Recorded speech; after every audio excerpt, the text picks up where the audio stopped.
नमस्कार, मी शिवानी उपलेंजवार, औद्योगिक प्रशिक्षण संस्था पांढरकवडा. आज आपण एंटरप्रेनरशिप हा टॉपिक डिस्कस करणार आहोत. एंटरप्रेनरशिप म्हणजेच उद्योजकता. Definition: setting up business with aim to make a profit. असा व्यवहार ज्याचा मेन उद्देश नफा मिळवणे म्हणजेच प्रॉफिट गेन करणे हा होय.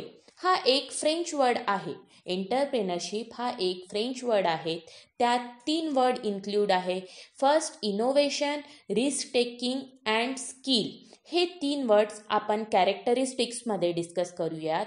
नेक्स्ट आहे एंटरप्रेनर. एंटरप्रेनर म्हणजे someone who organise a business venture and assume the risk for it. असा व्यक्ती ज्याने बिझनेस ऑर्गनाइज केलेला आहे आणि तो त्या उद्योगाची रिस्क घ्यायला पण तयार आहे. स्वतः आर्थिक जोखीम स्वीकारून नवीन उद्योग सुरू करणारा व्यक्ती म्हणजेच एंटरप्रेनर. तो स्वतःबरोबरच दुसऱ्याला पण रोजगार उपलब्ध करून देतो.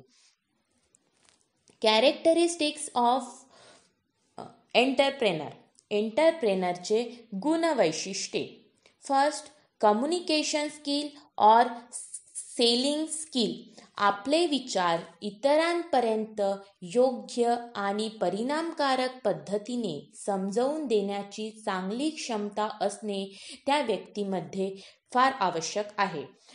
तो आपला मेसेज लोकांपर्यंत बेस्ट वेनी कन्वे करू शकला पाहिजे. आपला प्रोडक्ट बाकीच्या product as compared other product किती चांगला आहे हे त्याला पटवून देता आले पाहिजे. Next, extremely hardworking. त्याने आपल्या उद्योगासाठी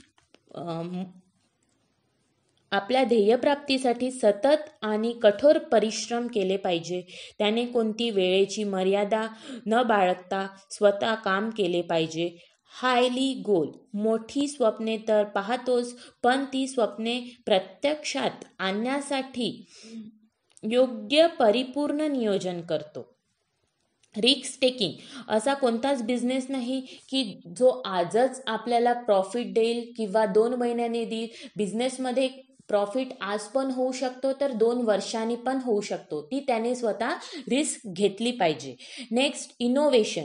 सतत नवनव्या कल्पना तर करतोच, मात्र त्याचबरोबर त्या वास्तवात आणण्यासाठी सतत प्रयत्नशील राहतो आणि संधी उपलब्ध होता तिचा पुरेपूर फायदा घेतो. त्यांनी काही नवीन आयडिया युटिलाइज केल्या पाहिजे. जसं की मार्केटमध्ये कशाची मागणी जास्त आहे त्या पद्धतीने त्याने आपला प्रोडक्ट बनवला पाहिजे. Technical knowledge. त्याला आपल्या प्रोडक्टबद्दल परिपूर्ण ज्ञान असणे आवश्यक आहे. त्याचे फायदे आणि नुकसान त्याने आपल्या कस्टमरसोबत शेअर केलं पाहिजे. जसे की क्रोसिन ही गोळी, त्या क्रोसिन गोळीवर लिहून आहे की 2 टॅब्लेटपेक्षा जास्त टॅब्लेट्स आपण घेऊ नाही शकत. तर त्या कंपनीने आपल्यासोबत डायरेक्ट शेअर केलेलं आहे की तुम्ही 2 टॅब्लेट नंतर 3री टॅब्लेट घ्यायची नाही. तर त्यांनी आपले व्ह्यू कस्टमरसोबत क्लिअर ठेवावेत. क्रिएटिव्हिटी म्हणजेच इनोव्हेशन. त्यांनी ॲडव्हान्स टेक्नॉलॉजी यूज करायला पाहिजे आणि बाजारपेठेच्या मागणीनुसार त्याने आपले प्रोडक्ट बनवले पाहिजे. त्याच्यात नवनवीन कल्पना असल्या पाहिजे. पॅशन. त्याला आपल्या बिझनेसबद्दल पूर्ण पॅशन असलं पाहिजे. पॅशनेटली त्याने बिझनेस करायला पाहिजे. एखादा बिझनेस स्टार्टअप करण्यासाठी 5 M'ची आवश्यकता असते. फर्स्ट, मॅनेजमेंट म्हणजेच व्यवस्थापन. एखाद्या बिझनेसची निवड करण्यासाठी तिथली जागा फार महत्त्वाची ठरते. सपोज आपल्याला एखादं किराणा दुकान लावायचं आहे. ते किराणा दुकान गावाच्या बाहेर लावून नाही चालणार. तर त्याचं व्यवस्थापन नीट असेल, प्रॉपर लोकेशन असेल तर ते खूप मॅटर करते. सेकंड, मॅनपॉवर म्हणजेच कामगार. थर्ड, मनी, पैसा. कोणता पण बिझनेस करण्यासाठी विदाऊट पैसा तर बिझनेस आपण उभारूच नाही शकत, स्टार्टअपच नाही करू शकत. फोर्थ, मटेरियल, कच्चा माल. फिफ्थ, मशीन, यंत्रणा.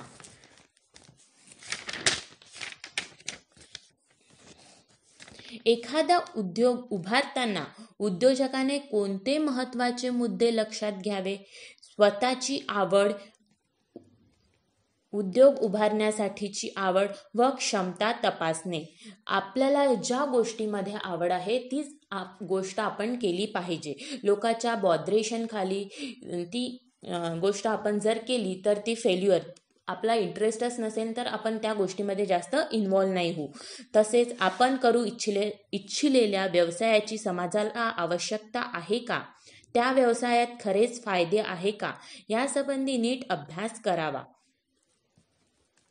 आपण जो बिझनेस टाकत आहोत तो समाजाला खरंच आवश्यक आहे का, त्यासंबंधी आपण आपला व्यवस्थित अभ्यास केला पाहिजे.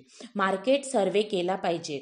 बाजारपेठात कशाची मागणी जास्त आहे त्याला अनुसरून आपण आपला बिझनेस स्टार्ट करावा. आपण आपल्या मालाचे उत्पादन करी इच्छितो त्या मालासाठी आता बाजारपेठेत कोणकोणते पर्याय आहेत, त्याचा दर्जा कसा आहे आणि इतर स्पर्धक उद्योग कोणकोणत्या प्रकारच्या सेवा उपलब्ध करून देत आहे, यासंबंधी संपूर्ण अभ्यास करावा. Causes for failure of an entrepreneur. उद्योजक अयशस्वी ठरण्यामागची कारणे. व्यवसायाची अयोग्य निवड किंवा व्यवसायाचे अयोग्य नियोजन करणे. तसेच प्रॉपर नॉलेज किंवा प्रशिक्षण न घेता केवळ उत्साहाच्या भरात व्यवसाय सुरू करणे. कर्मचाऱ्याची अयोग्य निवड किंवा उद्योगधंद्याची जागा ठरवताना त्याची चूक होणे. इतर सोयी जसे की लाईट, पाणी इत्यादींची अचानक नष्ट झाल्यास आपल्या उद्योगाला फार मोठा झटका बसू शकतो. तसेच गिराईकाच्या मागणीप्रमाणे माल बनवता न आल्यामुळे आपला माल बाजारपेठेत विक्री न होणे, त्यामुळे पण आपल्या उद्योगधंद्याला फार मोठा झटका बसू शकतो. नेक्स्ट आहे सेल्फ एम्प्लॉयमेंट, स्वयंरोजगार. स्वतःची बेरोजगारी नष्ट करण्यासाठी व्यक्तीने सेवा, निर्मिती व व्यापार क्षेत्रात स्वतःचं उपजीविकेचं साधन निर्माण करणे, त्याला स्वयंरोजगार असे म्हटले जाते. आजकालच्या युगात सगळ्यांना नोकरी लागणे फार कठीण आहे, पण प्रत्येकाला स्वतःचं उपजीविकेचं साधन निभवावंच लागतं. त्याच रोजगाराला स्वयंरोजगार असे म्हटले जाते. स्वयंरोजगाराचे काही फायदे पण आहे तसेच काही तोटे पण आहे. तर स्वयंरोजगारांचे ॲडव्हान्टेजेस म्हणजेच फायदे, स्वतःच्या उत्पन्नाला मर्यादा राहत नाही, तसेच स्वतःला स्वतंत्रपणे पाहिजे ते करता येते. स्वतःची कल्पकता आचरणात आणता येते. आपल्याजवळ कुठली आयडिया आहे तर ती आपण आपल्या बिझनेसमध्ये घेऊ शकतो. तसेच लोकांची गुलामी करावी लागत नाही. सभोवतालच्या परिस्थितीवर स्वतःचे नियंत्रण राहते. स्वतःचे स्वतंत्र जीवन जगता येते. आणि तसेच त्याचबरोबर स्वयंरोजगाराचे काही तोटे आहेत, डिसॲडव्हान्टेजेस.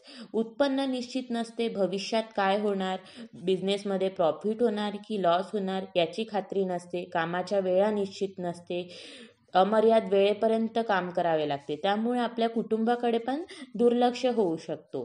तर स्वयंरोजगाराची उदाहरण म्हटलं तर जसे की एखादी दुकान लावणे किंवा भांडी बनवणे, कापड निर्मिती करणे, तसेच शेती करणे, किराणा दुकान, भाजीपाला ही स्वयंरोजगाराची उदाहरणे आहेत.